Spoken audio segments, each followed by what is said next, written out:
ঝিনাইদহ জেলা দীর্ঘদিন ধরে পান ও সবজি উৎপাদনের জন্য পরিচিত। জেলার মাটি ও আবহাওয়া কৃষি উৎপাদনের জন্য উপযোগী হয়। এখানে হাজার হাজার কৃষক পান ও বিভিন্ন ধরনের সবজি চাষ করে জীবিকা নির্বাহ করেন।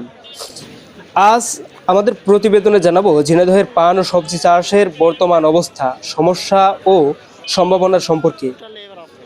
ঝিনাইদহ জেলার বিভিন্ন উপজেলায় পান চাষ একটি লাভজনক কৃষি কার্যক্রম হিসেবে পরিচিত।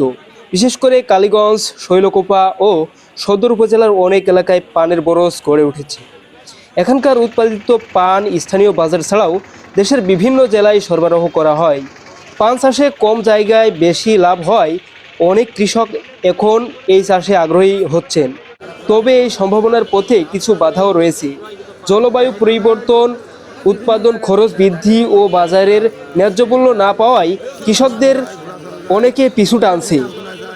বিশেষ করে মধ্যস্থ ভোগীদের দৌরাত্মে অনেক সময় প্রকৃত চাষিরা লাভের মুখ দেখেন না।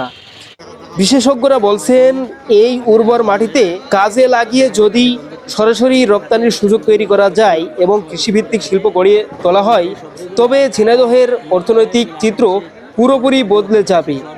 ঝিনাইদহের পান ও সবজি চাষ জেলার অর্থনীতিতে গুরুত্বপূর্ণ ভূমিকা রাখছে।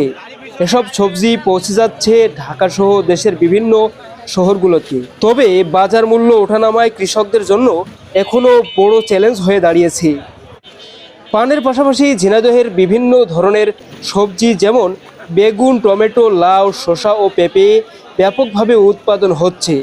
আধুনিক প্রযুক্তি ও বীজ ব্যবহারের ফলে এখানে আগের তুলনায় উৎপাদন বহুগুণ বৃদ্ধি পেয়েছে। স্থানীয় বাজারে চাহিদা পূরণের পাশাপাশি প্রতিদিন শত শত ট্রাক বোঝাই সঠিক পরিকল্পনা ও সরকারি সহযোগিতা পেলে এই ক্ষেত আরও সমৃদ্ধ হবে বলে আশা করা যায়।